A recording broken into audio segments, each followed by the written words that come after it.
Hello বন্ধুরা, এটা আমার সেই কাঙ্ক্ষিত কাশ্মীরি প্লাস বলসুন্দরীর বাগান।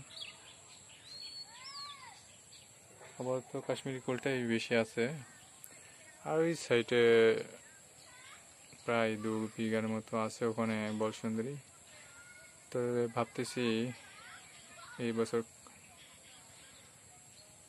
কাশ্মীরি কুল কাটার পর বলসুন্দরীটা আর একটু বাড়াবো কলম দিয়ে। আর এখন যে মেডিসিন দেওয়া হচ্ছে বিকেলবেলা, এটা হচ্ছে কুলের যে গুটি হয়েছে এই গুটিটা যাতে করে পচন থেকে বাঁচে সেজন্য দেওয়া হচ্ছে।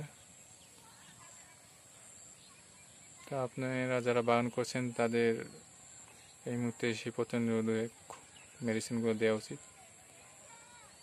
আপনাদের কোনো পরামর্শ যদি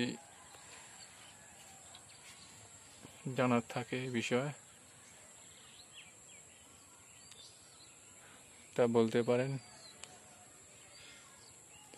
শুধু কুল না, কমলা, আপেল, মালটা, যে কোনো বিষয়ে গাছের যতটুকু জানি আমি চেষ্টা করবো আপনাদের হেল্প করার জন্য। অবশ্যই আজকের পরিবেশটা ভালো লাগতেছে বাগানের, অনেকদিন পর আসলাম।